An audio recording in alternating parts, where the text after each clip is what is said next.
एक जंगल में भारसुक नामक बलशाली शेर, लायन, रहा करता था।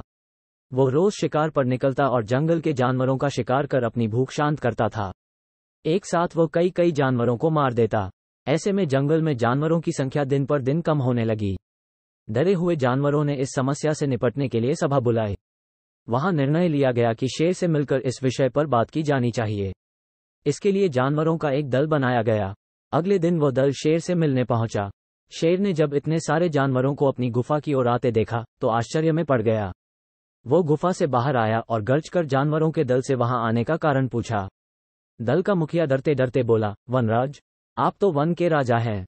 हम सभी आपकी प्रजा है। आज आपकी प्रजा आपसे एक विनती करने आई है। वनराज, आप रोज शिकार पर निकलते हैं और कई जानवरों को मार देते हैं। आप उन सभी मरे हुए जानवरों का भक्षण भी नहीं कर पाते। हम सबका विचार था कि आपकी भूख मिटाने यदि रोज एक जानवर आपके पास भेज दिया जाए तो आपको भी आराम रहेगा और हम भी भयमुक्त रहेंगे। शेर को बिना मेहनत शिकार प्राप्त हो रहा था, इसलिए उसने यह निवेदन स्वीकार कर लिया, किंतु साथ ही चेतावनी भी दी कि जिस दिन उसके पास जानवर नहीं पहुंचेगा उस दिन वह सबको मार डालेगा। उस दिन के बाद से प्रतिदिन एक जानवर का चुनाव कर उसे शेर के पास भेजा जाने लगा। अब शेर दिन भर गुफा में पड़ा आराम करता रहता। परिणामस्वरूप अन्य जानवर जंगल में सुकून से जीवन जीने लगे। एक दिन शेर का भोजन बनने की एक खरगोश हेयर की बारी आई। खरगोश शेर की गुफा की ओर चल तो पड़ा, किंतु मृत्यु निकट होने के कारण वह अत्यंत भयभीत था। वह धीरे धीरे कदम बढ़ाता हुआ चला जा रहा था।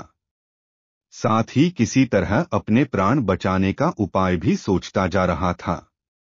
चलते चलते रास्ते में एक कुआं पड़ा।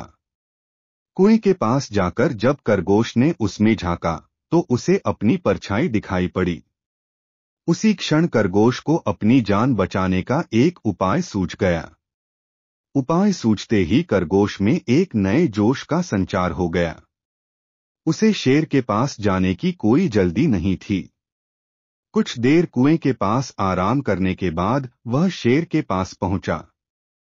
इधर भूखा शेर अपने भोजन के आने में हो रही देरी से क्रोध में लाल पीला हुआ जा रहा था। जैसे ही उसने एक पिद्दी से खरगोश को देखा, उसका क्रोध और बढ़ गया। वह गरजकर खरगोश से बोला, पिद्दी खरगोश, मैं कब से प्रतीक्षा कर रहा हूं और तू अब आया है। अब मेरी भूख बढ़ चुकी है। तुझ अकेले से मेरा क्या होगा? तुझ पिद्दी को किस बेवकूफ ने मेरे पास भेजा है तुझे?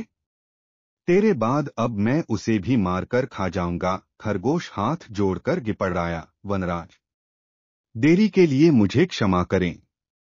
विश्वास करिए इसमें न मेरा दोष है, न ही मुझे भेजने वाले का। हम तो 5 खरगोश आपका भोजन बनने निकले थे, किंतु रास्ते में एक दूसरे शेर ने हमें रोक लिया।